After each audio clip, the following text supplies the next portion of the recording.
네, 안녕하세요. 경찰 체력 마스터 트레이너 이정민입니다.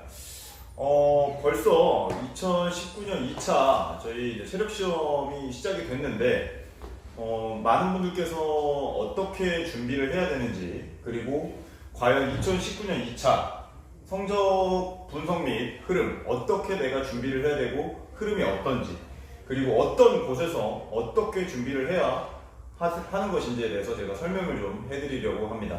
그래서 2019년 2차 이제 체력반 저희가 이제 토요일날 내일이죠. 내일 시험을 기준으로 이제 오픈을 하는데, 일단 저희가 이번에는 많이 자리를 못 만들었어요. 지금 소방이랑 해양경찰, 뭐 기타 등등 너무 많은 분들이 계셔가지고 50명만 딱 받기로 저희 선생님들이랑 이제 말씀을 나눴습니다. 그래서 그렇게 회의가 된 상태고, 하지만 뭐 최대한 빨리 움직이시면은 뭐 바로 등록은 가능하실 것 같습니다. 그래서 일단은 이런 이야기를 다음으로 어떻게 이제 단기간에 끌어올리는지에 대해서 좀 간단하게 설명을 좀 드리면, 첫 번째로 운동에 관해서 좀 얘기를 들어볼게요. 그러니까 만약에 내가 필기 시험을 이제 준비가 안 되어 있는데 덜컥 됐다 이러신 분들은 사실 그룹의 개념보다는 1대1로 등록을 하셔서 진행을 하시는 것이 좋고요. 아무래도 그룹 같은 경우에는 나한테 맞춰서 이제 수업을 진행을 한다기보다는 전체적인 커리큘럼이 나올 수밖에 없어요. 그렇기 때문에 1대1로 하시는 것을 좀 추천을 드리고, 그리고 만약에 학원을 선택을 하시더라도 뭐 꼭 저희 학원이 아니더라도 좀 10명 미만 아니면 한 10명 초반 이 정도, 그리고 한 선생님이 몇 명을 컨트롤 하는지 이런 것도 굉장히 중요합니다.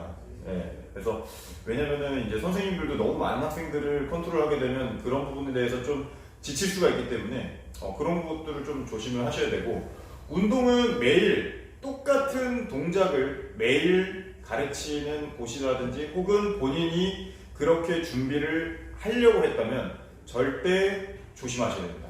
예를 들면 내가 오늘을 윗몸 일으키기를 뭐 300개를 했어. 아니면 뭐 제가 항상 말씀드리는 좀 체계적으로 할게요. 레그레이즈, 뭐 크런치, 뭐 기술 훈련, 뭐 팔반동 훈련, 뭐 이런 식으로 복근 운동을 해서 알이 되겠어요. 그럼 다음날 과연 또 복근 운동을 해야 할까요? 절대 안 됩니다.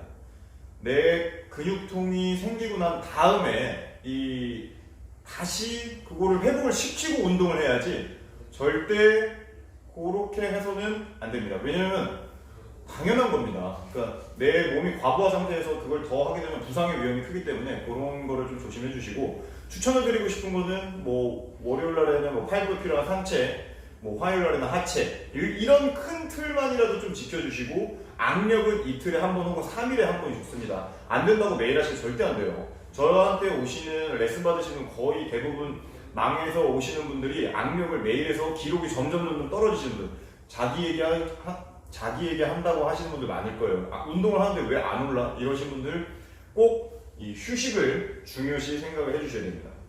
그래서 운동은 분할 훈련을 해라. 네, 이 말씀을 좀 드리고 싶고, 그리고 일단은 두 번째는 영양입니다.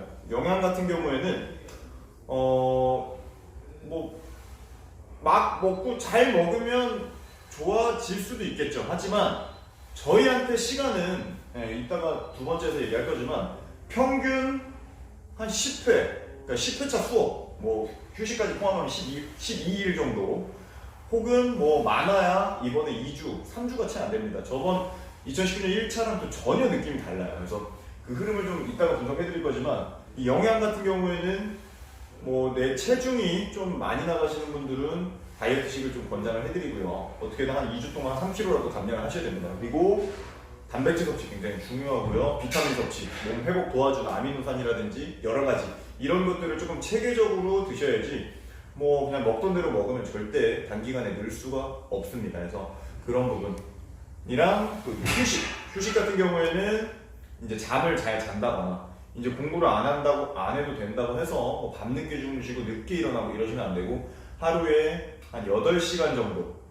그런 수면 시간을 좀 지켜주시는 게 굉장히 좋습니다. 그래서 그렇게 좀 참고를 좀 해주시면 될 것 같고요.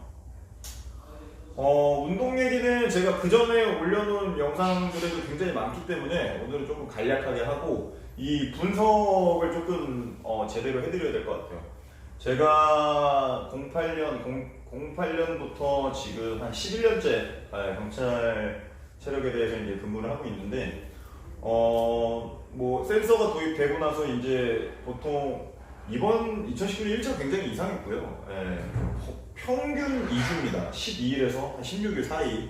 그러니까 2주를 어떻게 준비를 해야 되냐면, 일단 초반에는 이제 기술적인 훈련보다는 약 일주일에서 10일 정도는 일주일로 할게요. 14일이니까 반씩 나눠서 일주일은 이제 체력 훈련, 그러니까 내 몸을 단련시키는 위주의 훈련을 해주고, 그 뒤로 사실 기술 훈련을 처음부터 하실 필요는 저는 없다고 생각을 해요.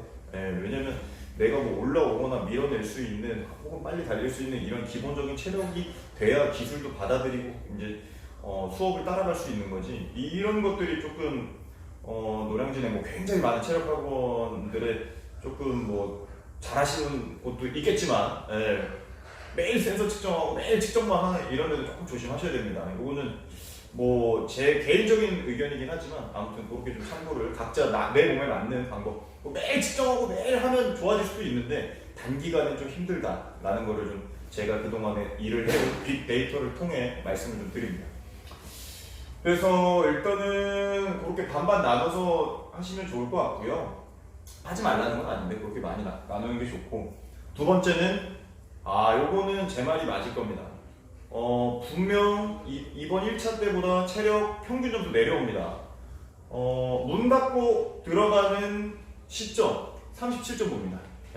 이번에도 필기 성적을 좀 잘 보신 분들은 37.8점도 들어가신 분들이 있어요. 물론 면접은 굉장히 주관적인 거기 때문에 눈에 보이지 않는 점수지만 환산을 해보면 딱 답이 나옵니다. 그래서 뭐 저번 1차 때 한 38, 39였다면 이번에는 한 36에서 37도 체력 점수가 이 정도면 나쁘지 않다고 생각합니다. 굉장히 기간이 짧기 때문에 분명 나도 모르게 필기가 됐거나 준비가 안 되신 분들, 아무리 체력이 중요하다고 해도 그러신 분들 굉장히 많습니다. 저희 학원에도 많고요. 그래서 그런 부분 조금 챙겨주시면 될 것 같고, 이거 중요합니다. 안 되는 종목은 과감하게 버리기. 내가 악력이 처음 쟀는데 제 파지법 영상들 보면 단기간에 와서 확 늘어가시는 분 있잖아요. 근데 오셨어요. 근데 막 파지법 해보고 수단과 방법을 가리지도 않았는데 안 돼. 그럼 마음을 비우고 윗몸 일으키기나 팔굽혀펴기 늘릴 수 있는 거 100m라도 1000m 이런 데 집중하셔야 됩니다. 안 되는 거는 과감하게 포기하고 다른 데로 해서 요 점수 이상 맞으려고 하셔야지, 안 되는 거 계속 붙잡고 있으면 오히려 그게 더 스트레스이기 때문에 스트레스에 의한 체력이 감소되는 경우도 굉장히 많습니다.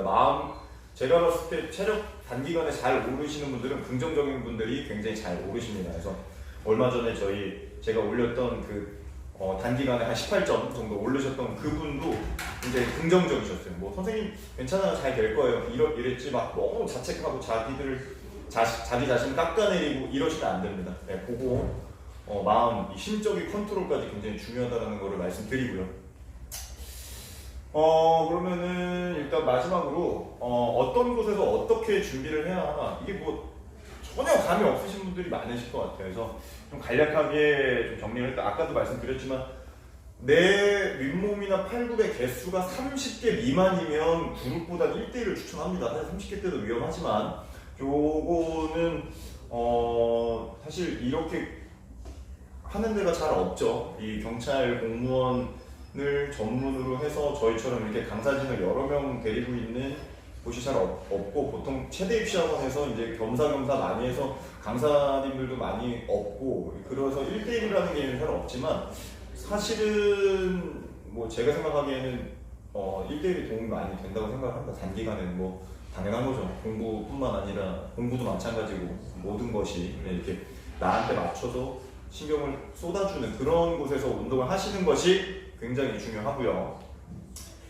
그리고 학원 선택하실 때 이제 내가 개별적으로 운동할 수 있는 공간이 있는지 없는지 굉장히 중요합니다. 그래서 끝나고서 내가 센서라든지 아니면은 뭐 헬스장 같은 데서 뭐 운동을 좀 더 하고 간다든지 아니면 뭐 트랙을 뛴다든지 이런 입지 조건이라든지 그런 상황별 내가 대처할 수 있는 그런 것들이 굉장히 중요하고요. 그리고 우리 선생님이 내 식단이라든지 나의 휴식이라든지 여러 가지 나의 부상 빈도나 뭐 그런 것들이라든지 이런 것들을 좀 챙겨주실 수 있는지 이런 것도 좀 따져보시면 좋고요. 그리고 각 청별로, 그러니까 뭐 물론 저희는 서울 이제 신림에 위치해 있지만 전국의 모든 청을 다 파악을 하고 있습니다. 저희는 이제 뭐 제 유튜브라든지 뭐 블로그라든지 여러 가지 이제 이런 통하고, 그리고 제가 직접 상담을 통해서 이제 설명을 해드리지만, 그렇기 때문에 이제 전국에서 많은 분들이 이제 오시기 때문에 각 청마다의 정보를 다 갖고 있습니다. 2014년 뭐 1차 그쯤인가 뭐 센서가 도입됐을 때부터 정보가 다 있기 때문에 그런 것들이 막 생겨나는 체력학원은 정보력이 좀 부족할 수도 있죠. 네. 그래서 이렇게 세 가지 이외에 또 궁금하신 것이 있으시면 댓글 달아주시면은 제가 언제든지 충분히 또 피드백 드릴 거고요. 그리고 일단 또 가장 중요한 것은 절대 포기하지 마시고 희망 잃지 마시고 단기간에 분명 할 수 있습니다. 그래서 어떻게 해야 하는지는 제가 도와드릴 테니까 절 믿고 따라와 주시면 될 것 같습니다. 그래서 뭐 일단은 뭐 카톡도 좋고요. 뭐 여러 가지 다 좋으니까 문의 주시면 성심성의껏 최선을 다해서 지도를 해드리고 신념을 다 하도록 하겠습니다. 자, 그러면은 오늘은 여기까지 하겠습니다. 감사합니다.